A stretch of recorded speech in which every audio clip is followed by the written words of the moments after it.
Hello everybody, welcome back to another video. Today I'm going to show you how to properly hang a sweater or a shirt to avoid getting the pesky shoulder nipple.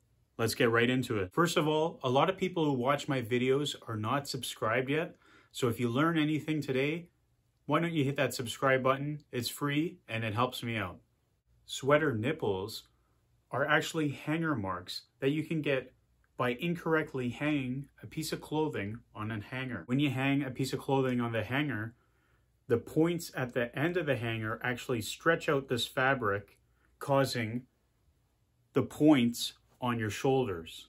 Now, to avoid getting these not so attractive marks on your shoulders, all you have to do is get your hanger and your piece of clothing, and what you want to do, instead of hanging it like I showed before, you want to take your piece of clothing, you can fold it or you can keep it out like this, but instead of hanging it to have these ends out, what you want to do is literally just drape it over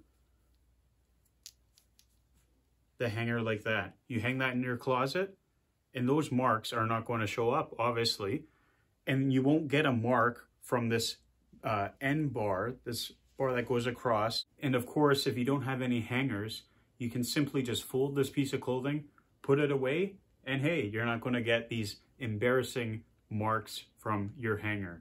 And if you do have a piece of clothing with these marks, I did make a video on how to completely get rid of this, and I'll put it somewhere on the screen so you can go watch that right now. Anyways, that was a little tip on how to avoid getting these sweater nipples, hanger marks on your clothes.